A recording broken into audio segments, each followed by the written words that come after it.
Now, the question, as I asked before, was why a Christian marriage is failing. The first and the main factor why Christian marriages are failing is in this. Several years ago, there was a divorce clinic held for about 84, 85 women. And it was a divorce clinic, which meant that their marriages were over. They wanted to go for divorce, but they wanted to talk to them, educate them, and then find out why. Out of 85 women, 81 said it was God that told them to marry their spouses. That day, God became the highest factor, the main cause of failed marriages in that class. Out of 85, 81 said it was God. How did God tell them? They prayed about it. Some heard a voice, some saw in a dream. And God Almighty told them to marry their spouse. Today, they are no longer married. So what? Christians are now in a process called spiritual selection.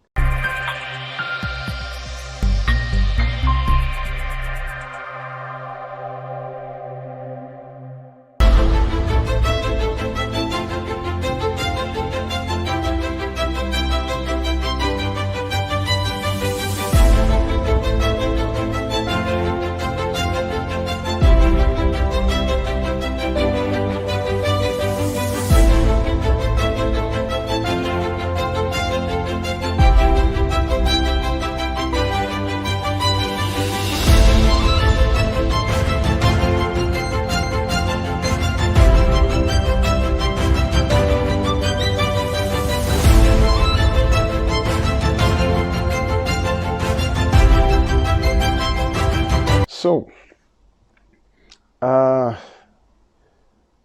do I start? Let me first welcome everybody in the name of the Lord. May the Lord be with us all. And if you are not a Christian, may peace always be with you. It's been an awesome week. The preparations for the elections made everybody just... this week was not, as high octane. Everybody was just expecting the worst. Jegaloni and Shabolongo, it's good to see you guys. And suddenly, the elections have been moved. I don't even understand what is going on with INEC, because it doesn't, the controversy they have created in Nigeria does not, so many things so many things are upside down. Even they can't account for several things. You have already announced the president-elect. Now you want to go back to start investigating cases of whether the election held at one ward. You now want to start examining proofs. If they could suspend the governorship elections, then why was he in such a hurry to announce the president-elect? Why couldn't he just pause and be sure of the figures he's collating before what was the rush to go announce a president-elect that led almost like 3-4 different parties to go to court? This is unprecedented. At times it's one party that will go. Now about 3-4 parties are going to, and requesting to see those BVAS machines. It's just amazing. I just pray that Nigeria will have a new beginning. I know that the days of impunity are now, we can see that in the next 4 years, impunity will be absolutely wiped out from this, at least political impunity. We can see the end. If not this year, if not this election, next election. But I pray for a fresh start for Lagos State, because that one affects me directly. Let me move away from politics into, bless for blessing. Good evening. Rumor, hey, this is Rumor. Good evening. So, if you have been following me either on air or via Instagram, you would know that the month of March is always a month we dedicate to domestic violence and abuse. There is Meg. They didn't expect the reaction they got, especially from LP. Yes, everybody's eyes are opened. Everybody came out to vote. They can't even believe. So, as I was saying, March is always dedicated to domestic violence and abuse. And Shabolungo, I live in a city less than 300,000 population in France. They have the same bridge like the one in London. I don't know what is wrong with Nigeria. It is well. Let me just, if I start with politics, I will not end. But let me just go on into today. The month of March is always dedicated to domestic violence and abuse because there is something I don't understand. Excuse me 1 second. Who's that?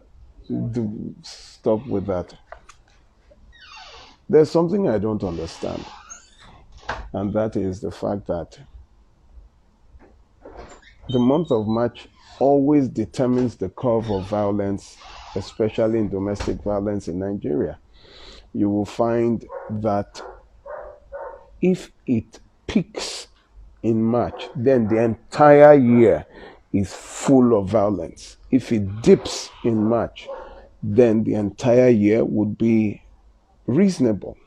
But for the past 10 straight years, the month of March is like the full moon of the year. You know, all around the world, crime increases every full moon. In fact, in America, they have to draft extra policemen, call off-duty cops every time there is a full moon. It is synonymous with crime. But March is like the full moon of domestic violence and abuse. It is always laden with domestic violence. It is crazy. So I always use the month of March to teach, to make awareness, especially those living in domestically violent marriages. Can you imagine?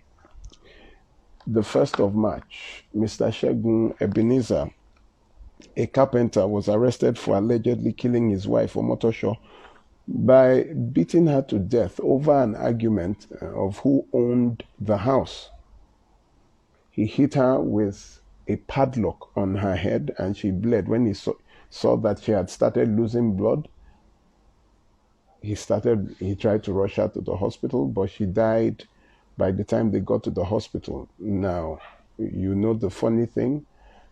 While she was bleeding, she sent a voice note to her family members that she was in a fight with her husband and he had hit her with a padlock, that if she dies, they should know he is responsible. She died that day, an argument over who owned the house. That was on the 1st day of March. Now, on the 2nd day of March, a gentleman known as Tunde was asleep with his girlfriend in somewhere in Lagos here, and a lady that he had dated named Patience came probably to see him, or we don't know which lady is which. Just saw him in the house sleeping, and the lady, this was around 5 a.m. in the morning. And you know what she did? She got a container of fuel and set both of them ablaze, locked them inside. By the time the neighbors could come out to break down the door to rescue them, Tunde was already dead. Patience was in a comatose state because she had inhaled the fumes of the fire, the inferno. So Patience is in intensive care. I don't know what has happened. I did not just want to follow up on that story. I don't even want, every single day of March, we have been burying someone. On that same 2nd day of March, Ikechukwu Obiora strangled his pregnant wife to death in Anambra. Guess why?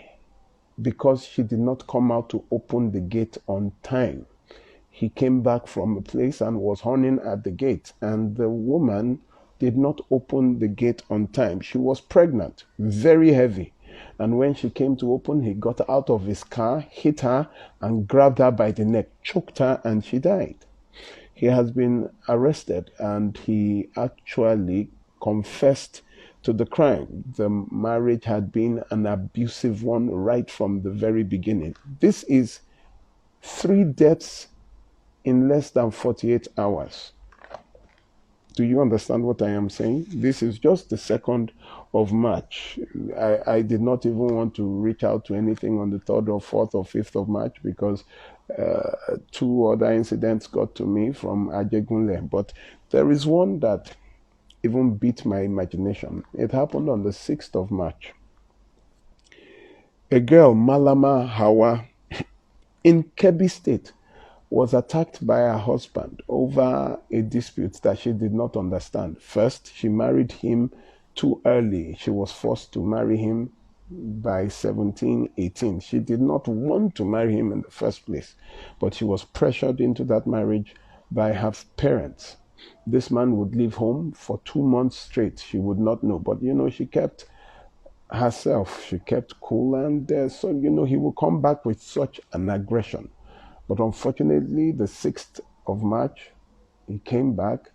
They had an argument, and he entered the room. Do you know what he did? He came out with a cutlass, cut off her right hand and cut off her right leg.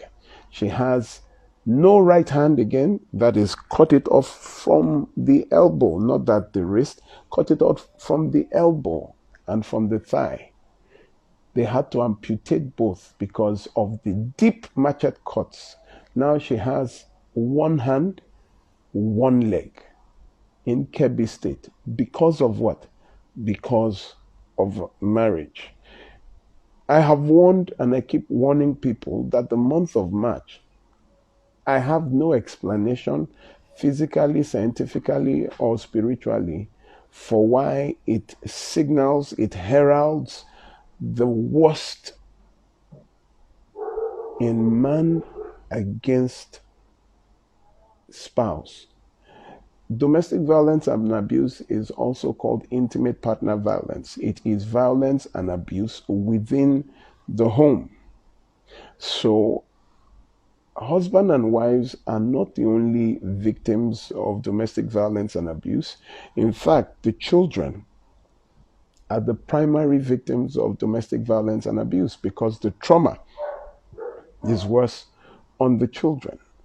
Everyone living in the household, whether the house help, whether the uncles, whether the nieces, whether the cousins, everyone living in the house where domestic violence and abuse occurs is a victim of the domestic violence and abuse. Now, I want to take you around some statistics. In Nigeria, 1 in every 4 marriages would end in a separation or divorce by the 2nd anniversary of that marriage. 1 in every 3 women will suffer domestic violence and abuse in the first year of their marriage. Worldwide, 38% of the murders of women are committed by intimate partners, lovers, or spouses. It is always a known person. That is 38%, which means 1 in every 3. Let me not even go there. In 2016, a foundation called the Clean Foundation conducted a survey in Badagry. Badagry is one of the 5 subdivisions of Lagos State. And between January to September, there were 30,000 reported cases of failed marriages. 30,000 in 9 months. In 2020, there were 4,000 reported cases in the month of January alone of divorce petitions. Do you understand? The funny thing is that 87% of failed marriages are from the Christian marriages. So what that tells you is that the fact that you're a Christian makes your marriage more likely to fail than to succeed. It is estimated now by our own research that by 2025, the Christian woman or the simple woman, the simpleton, which is usually the Christian woman, would more likely die as a result of a marriage and its complications than any natural disease that is in Nigeria. So the funny thing is that initially the first question was, why are marriages failing? But then when you go deep in and you see the statistic of failed marriages, you would see that a lot has got to do with those of the Christian faith. The first issue when we break down domestic violence and abuse as a total heading, the subheading will be the causes of abuse, first of all, which usually, now that we find that the number one set, if you classify by religion, of those who are successible, who are prone to failed marriages, whose statistic cover in our own Western region, cover the entirety of domestic violence and abuse, separations and divorces, are Christians. So we wonder, what is it in particular that Christians are doing wrong that makes their marriage more likely to fail than that of every other? Can you imagine? 87% of failed marriages are from the Christian faith. That tells you that the Muslim, the heathen, the atheist, the idol, we call them idol worshippers, I would call them traditionists, all share what? 13%. Which is a high success rate for them. The first problem we have in domestic violence and abuse is the intervention of religion and tradition. The first thing you need to understand is that your choice through Christian faith or Christian counseling, religious and whatever, always influences your choice, your spousal choice. Your tradition is another issue that has always assisted the curve to rise. This is a very bloody match because the first week of March, 19 people have been killed in the first week, more than the number of days. This is 9 days. In 9 days, 19 people have been lost to domestic violence and abuse in the most gruesome way. Those that survived, I told you about the girl on the 6th of March. The husband cut off her hand and her leg. She just has one limb on each axis, one hand, one leg. Why do we remain in abusive marriages? Why do we remain? First, I want to look at choice, and I want to look at the stay. According to research carried out by the World Health Organization, it has made us come to a conclusion by research that abusers are not born, they are raised. For those men that are abusive, usually are men who grew up in homes and saw their mothers being beaten by their father, an intimate partner, or a family member. Those men given to poor or little education and exposure, given to alcohol, given to who have accepted the entitlement mentality over women. Then women who remain in abusive marriages usually are women that grew up in abusive homes. That is, they have seen the abuse and have come to accept that mentality that women are, since their mothers didn't leave, since it was something they had to endure, that maybe this is how it is supposed to be. Now, first, I would try to break down abuse so that some people usually think that abuse is beating. They talk about domestic violence and abuse as, they see it as the physical aspect of abuse. How one, when they say domestic violence and abuse, you just think of somebody breaking plates, breaking pots, beating somebody.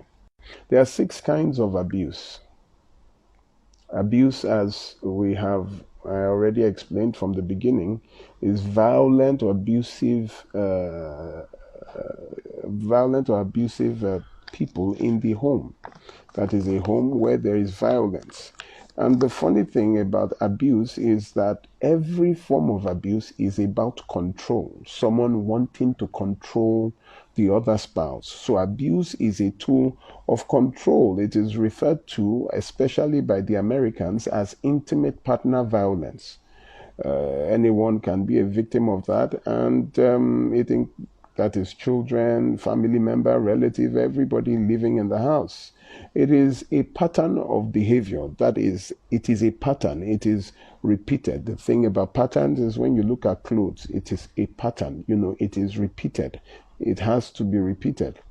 You understand? It is a pattern of behavior used to establish or maintain control over family or household members or intimate partners. Some would even say colleagues, individuals. But I will put it as I want to put our own strictly to the home. Now, there are 6 kinds of abuse. The first kind of abuse is the emotional abuse. People do not realize what you mean by emotional abuse. It is undermining a person's sense of self-worth and confidence.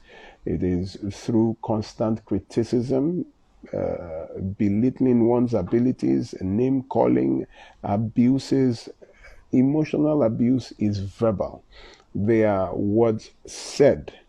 It damages a partner's relationship with the children, not allowing the partner see family and friends. Those isolations when you marry and then suddenly you cannot go and see your family. They want you to be here. You are being called foolish or stupid in the presence of your children. Things like that are emotional abuse. Emotional abuse they are words said, And I wrote down some things here so that I will not forget and so that I will be fast. Emotional abuse is when your partner calls you names, insults you, or continually criticizes you. When your partner does not trust you and acts in a jealous or possessive manner, tries to isolate you from family and friends, monitors where you go, where you come, who you spend your time with, that is emotional abuse. They punish you by withholding affection, humiliates you in any way, that is emotional abuse. Now, the ultimate abuse for me is not the physical abuse, that is the beating. Because if you slap me today, in another 3 days, it is gone. You will not see it. But words said that goes deep inside where no methylated spirit can be used to clean, where there are no bandages. It is raw. It is things that eat you up from the inside. That is the worst kind of abuse.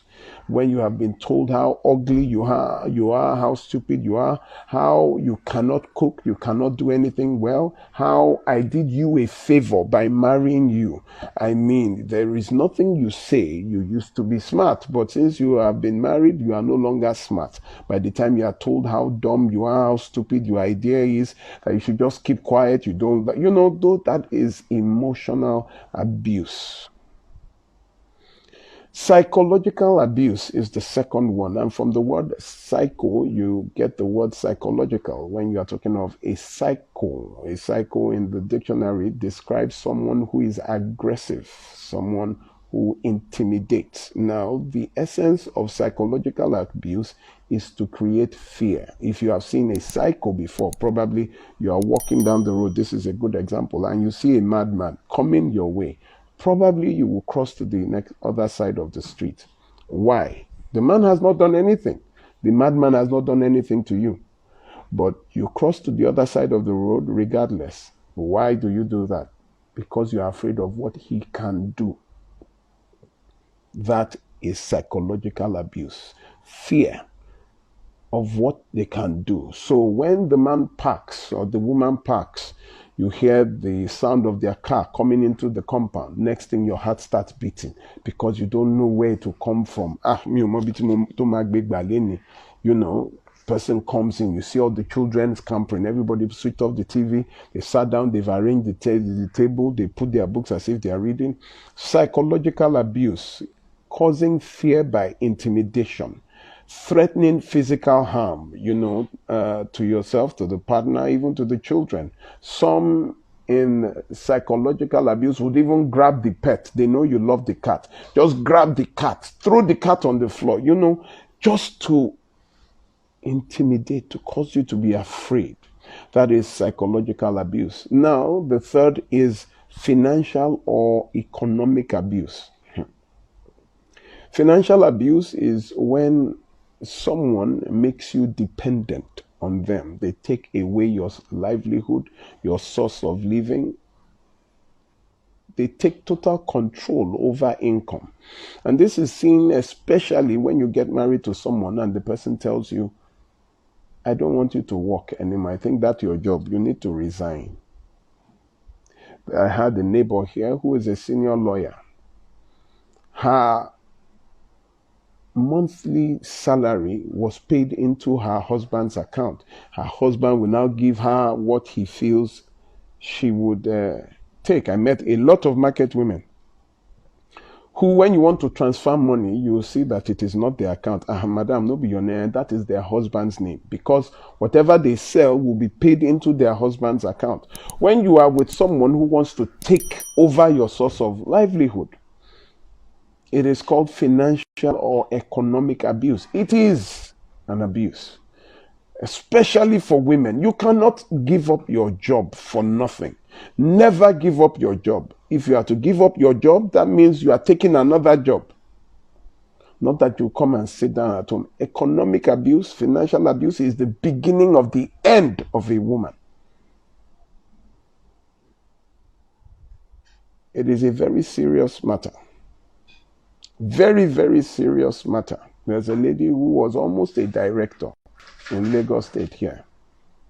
The husband kept that, she had been, he always had an issue. I mean, she built a house when they were about to do the opening ceremony.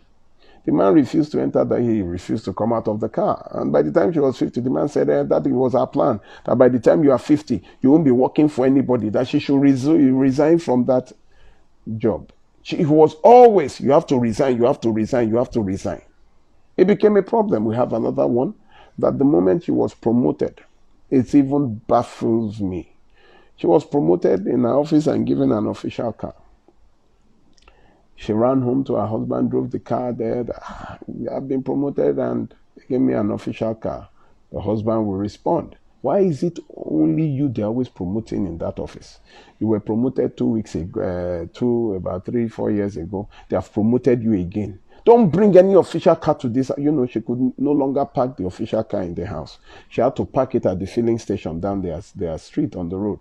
She will walk from the house to the filling station she cannot, because the man, it wasn't up to 3 weeks. The man told her she had to resign from the job, that he's no longer comfortable. That is economic or financial abuse. Now, the one that you know is the fourth one, which is the physical abuse, the beating, the slapping, the biting, the kicking, all that, the violence. That is physical abuse. Then the sixth, or the fifth, is the sexual abuse. Sexual abuse is usually, the molestation, the rape. Some people believe that, yeah, I paid a bride price. So she has to, you see, they don't know that it is possible to rape your own wife. What is the definition of rape? Forceful, without consent. Now, a person beats the wife, and this happens a lot nowadays. When the wife is being beaten, especially to the point of bleeding, the man gets turned on sexually. So while the beating is going on, they rip the clothes off and then want to have sex at the same time, knowing that the woman will be absolutely dry. They force themselves in anyway, causing tears, causing bleeding. Sexual abuse. Also being forced to take part in a sexual act that you do not want to. Let me give you a very, just one of those examples. There was a lady who got married to this guy. And then, she found out that during sexual intercourse, he wasn't really moving, it was very far between and few. And she got a little concerned. So she asked him, like, is it that I'm not doing it well, or what is it? You are not really, you don't touch me, you don't. The man said, no, that it's okay, there's no problem. Then after he said, well, I was just wondering, he likes something, if, somebody comes to join them in the bedroom, and she was like, that. He said, no, not a problem if she doesn't like. And, after some time, she started thinking about it, that if it is what will make this man happy. So on his birthday, she decided, Fortunate daughter, welcome. On his birthday, she decided to, okay, just get him his wish. So she looked around, got another woman, and the woman joined them in bed. So she had that surprise from when he came back home, the roses and everything. And then the man was just smiling, took to the bedroom and met another lady, the kind of size he likes, busty. And the man said, what's up? And she said that, I just wanted to give you your wish for birthday, for you as a birthday gift. And I said, you shouldn't have, and all that. And the girl looked at him, and it's like, this guy is still not very excited about it. And then eventually she's like, what's up? And the man just said, thank you, I really appreciate it, but I would have liked to be the one to choose who would join us. That he would have liked to be the one to choose. And the lady said, okay, no problem, choose on the birthday. And said, are you serious? That, it's not by force. The girl said, anything to make him happy. And the next thing, the man goes out, makes a call, and then the door opens, and bam, another guy comes in. And the girl looked at a man, and it's like, what is... The girl said, no. The guy said, no, he doesn't have to, touch her. He said, how can another man sleep with me? He said, no, that she can watch them. And, that was the day she was like, hold on, you and another guy. And they started their sexual act in front of her. And after, they got their high, both of them now turned on her. One held her down. Both of them had, their marathons with her. And she left. She couldn't talk. She kept quiet for 2 years. 2 years. That is how her husband and a strange man would come. This one would sleep with her. That one would sleep with her, until she started having a psychological breakdown. She was taken to the psychiatric hospital. It was too much for her to bear. She had tears, and she just kept. It got so bad that she was always moist. She was always secreting something. Like there was always an injury, and she just lost her mind. One day she snapped, and she was brought to the Yaba Psychiatric Hospital, and someone contacted me. Sexual abuse, people forcing you to take part in sexual acts that you don't want to. It is called sexual abuse. It is the touching, the molesting, that is touching people, the unwanted touch, the unwanted sex, the unwanted romance, sexual abuse. And there are also ways, the reverse of this is when someone objectifies you as a sexual item. That is part of sexual abuse, is when someone accuses you of cheating all the time. You are cheating. Who is this? Who is that? It's part of it. Always jealous of your outside relationships. Always wants you to dress in a certain sexual way. Insult you in sexual ways, or calls you sexual names. They forced and manipulated you into having sex or performing sexual acts. They hold you down, against your will during sex. Demand sex even when you are sick or after beating you. Hurt you with weapons or objects during sex. Involves other people in sexual activities with you, and ignores your feelings regarding sex. So that is part of sexual abuse. Now the final, that is 1, 2, 3, 4, 5, and the sixth abuse is called cultural or identity abuse. Now, cultural or identity abuse is for those who marry from different tribes.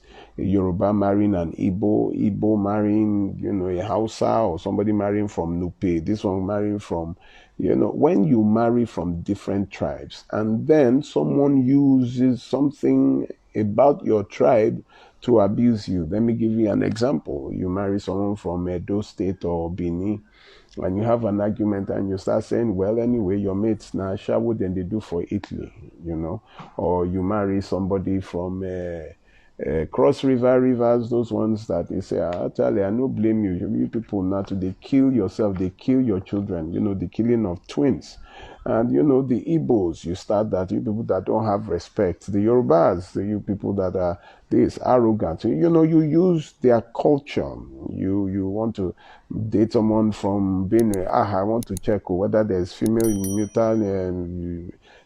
genital mutilation. You use your how do you call it, their culture to abuse them. Some even abuse their language. When they start talking, when you get there, they start talking in their own language. Then I had someone who was from Calabar. When they are talking chong, you start saying, oh, this is your language, where they sound like gong. Somebody, it always happens in relationships and marriages where you have people from two different cultures. Riri 3103 says they start speaking their language self, knowing you don't speak the language. Yeah, that is cultural abuse. But here's something I need you to understand that people don't really know.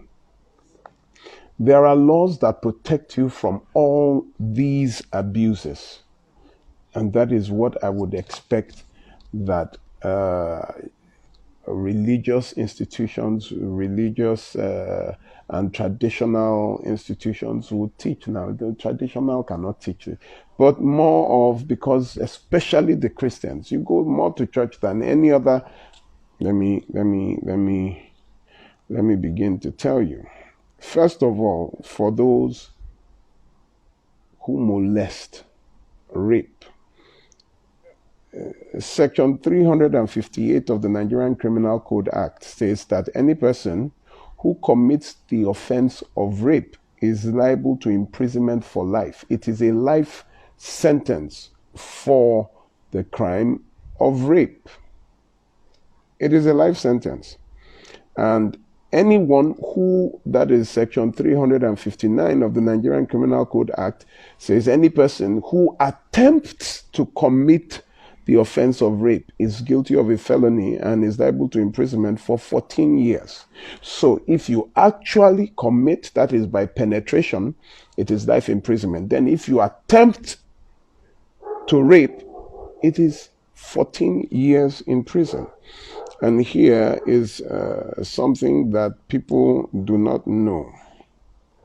There is a law called Violence Against Persons Prohibitions Act 2015. I would say it again. Violence Against Persons Prohibitions Act of 2015, Section 14, subsection 1. A person who batters his or her spouse commits an offense and is liable on conviction to a term of imprisonment not exceeding 3 years or a fine of 200,000. It is a crime to beat your spouse. It is an offense punishable by 3 years imprisonment. But people also don't know that section 14 subsection 1 says a person who causes emotional, verbal or psychological abuse on another commits an offense and is liable on conviction to a term of imprisonment not exceeding 1 year.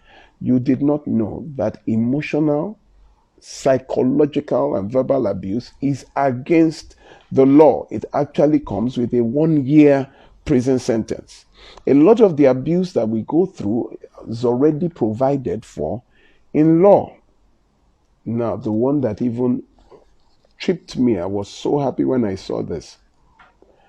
Section 12, subsection 1 of the Violence Against Persons Prohibitions Act states that a person who causes forced financial dependence, that is economic abuse, that is telling a spouse not to work, that is taking over the business of the spouse, commits an offense and is liable upon conviction to a term of imprisonment not exceeding 2 years or a fine of 500,000. You did not know that it is illegal to tell somebody not to work. You marry a woman who went to the university. I have a client, first class in her university. First 2 months of marriage, the man had told her to.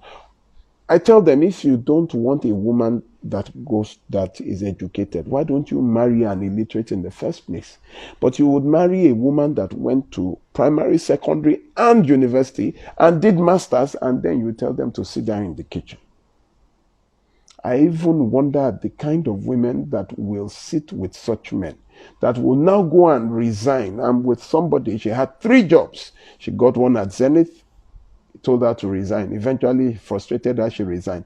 Got another one at an insurance company, resigned. 3 jobs, now jobless. And the man now kicked her out of the house at the end of the day. No money. Someone who had done masters before they even met, was working, had an apartment, paid for apartment. She was living well before we married. And some people will enter your life and turn it upside down. For what?